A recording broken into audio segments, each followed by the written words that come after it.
Hello and welcome back to another reaction. In this occasion, Demon Slayer episode 4.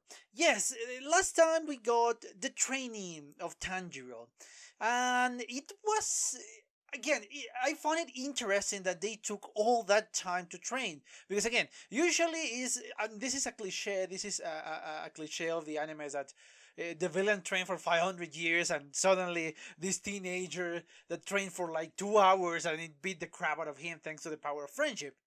Yeah, it's obviously absurd. It's funny, but it's absurd. That is one of the aspects that I like the most about about the last episode, is the fact that they took time to train. It's not just a question of 6 months. No, it's at least a year and a half, at least probably 2 years. So I like that aspect of the anime, that they take their time. They acknowledge that yes, training is obviously is going to be over the top at a certain point, like cutting a giant rock with a sword. Yeah, that's over the top for our world. But still, we want them to connect with something else, make our protagonists work for their powers, and that is something I enjoy. Again, probably it's something irrelevant that we got here. Probably it's not that important, the fact that he trained for a year and a half or 2 years.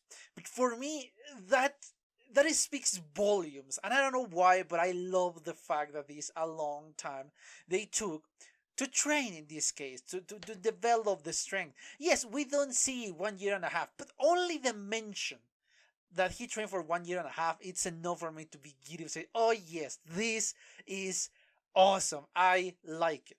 But obviously, that is not the only aspect. We still have the aspect of the family relationship. In this case, that she is still kind of, well, asleep. They don't know what is wrong with her. According to the doctor, there is nothing wrong. And I got my own theories back then, but I don't know if they are true or is something else completely, or now is going to be the point in which we have to find a cure for this mysterious illness of the sister. I don't know. I honestly don't know, and I'm eager to know what is going to happen with with our protagonist, and how is this entrance exam for the organization is going to be, and who is the person that they want Tanjiro to defeat. There are so many questions that I want answers to. But yes, enough about this presentation. Let me just quickly remind you that please consider a subscription, turn on notifications. If you enjoyed the video, please give me a thumbs up and leave a comment. And my Twitter is in the description below, alongside with the reaction, and obviously my Patreon. Again, I'm still working on my Patreon. I want it to be a lot better than what it was. But yes, I really don't think I have anything else to say. So let's cut the presentation short and watch the video, shall we?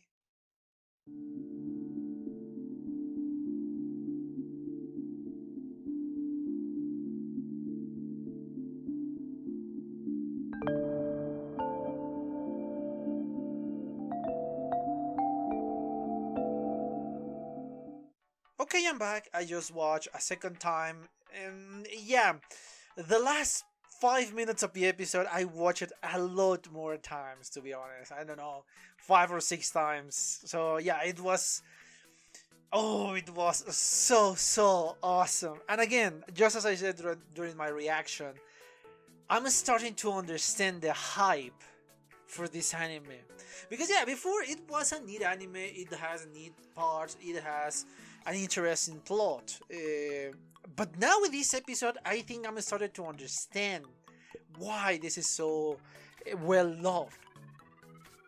It's obviously purely an instinct, purely emotional reaction to this episode. But I think that's great. I think it's great when a show can get you to that point in which you react with your emotions. Especially these type of emotions, because I think it's easier to make somebody cry than laugh or be excited. I think it's always easier to make you cry. That is my point. And for me to appreciate when somebody makes you cry, it needs to make me cry every time I see the episode. A few shows have achieved that. Full Metal Alchemist is probably the biggest achiever into that point. especially for that terrible episode in which, well, the worst, and I seriously mean the worst father of all of the fathers in the entire world that happens to exist. Yeah, that episode. I don't want to say even his name. I hate that bastard. Okay, moving on. This episode really captures something amazing. And as I said before, I watched those last 5 minutes several times. And every single time I got excited for that. I was so happy when I saw that demon being defeated. Obviously, it's not easy to achieve that. You need to build up to that point. And I think the show did an excellent job at that.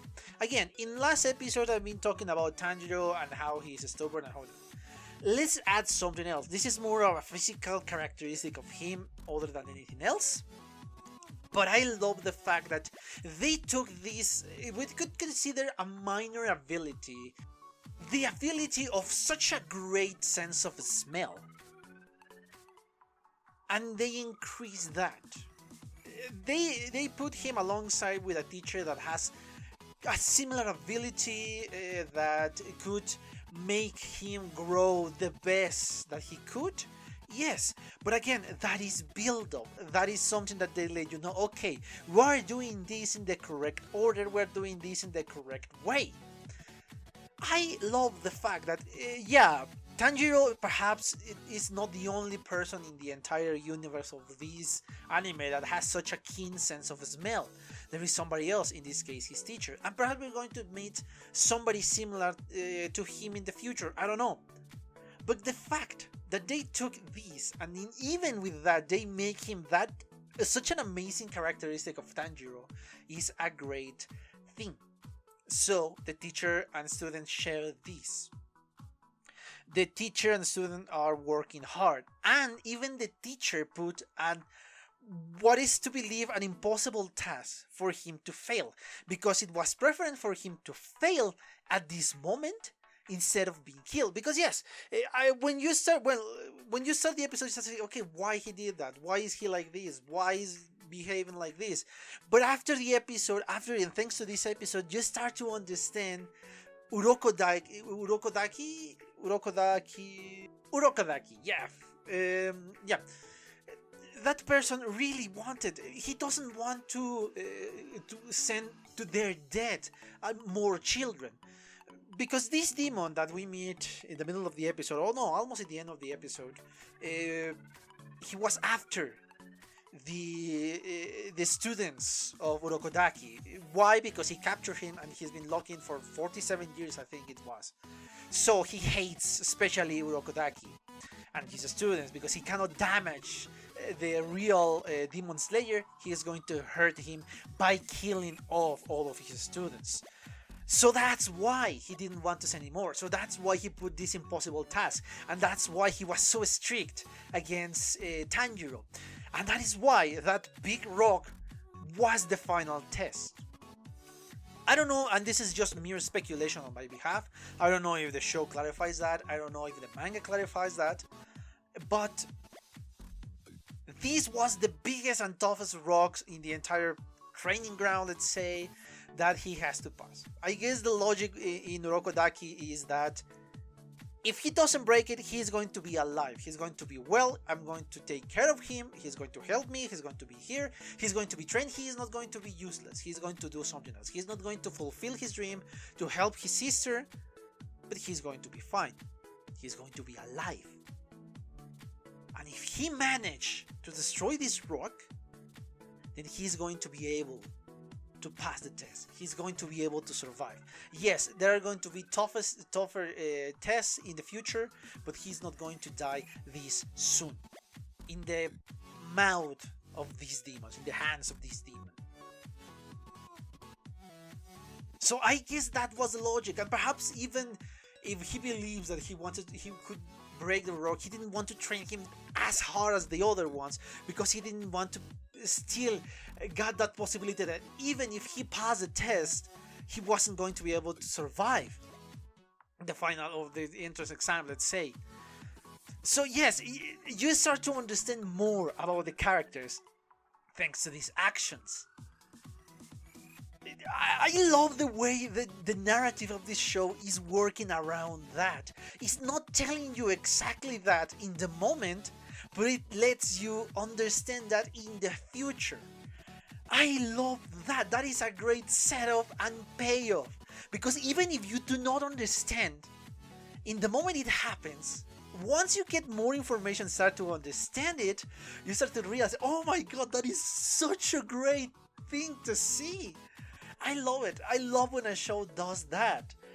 And this show so far is doing a great work and showing you this setup and the payoff. I love it. I love it. And I love how the show is very deceiving. Because again, I thought that these children, Sabito and Makomo, were alive. They failed the test because I honestly thought the test was going to be something completely different. They failed the test and they are here to protect the forest or to help Mr. Urokodaki or something else. And they are going to protect the other students and they're going to teach them. I honestly thought that that was the point of them. That yes, they are alive, they are fine, they just failed. Unfortunately, that's why he is so irritated and that's why he's so strict, because he doesn't want him to fail and feel ashamed and all of that. But no, it was something else. They died and their spirit cannot rest because, I don't know, they didn't get their proper bearing, or perhaps because they are unresting, because yeah, this demon killed them in the cruelest way possible from what we saw. Yeah, we didn't saw the gore, exactly the gore, but obviously the imagery is there. They portray that gory death without being overly gory, let's say. So yeah, it's a very sad moment, and especially because you start to understand how Urokodaki feels. You start to understand everything about it, and it's so beautifully portrayed in this anime. It's very poetic, let's say. That the spirits are trying to help the living ones because they don't want them to suffer the same way they did. So they are trying to help them.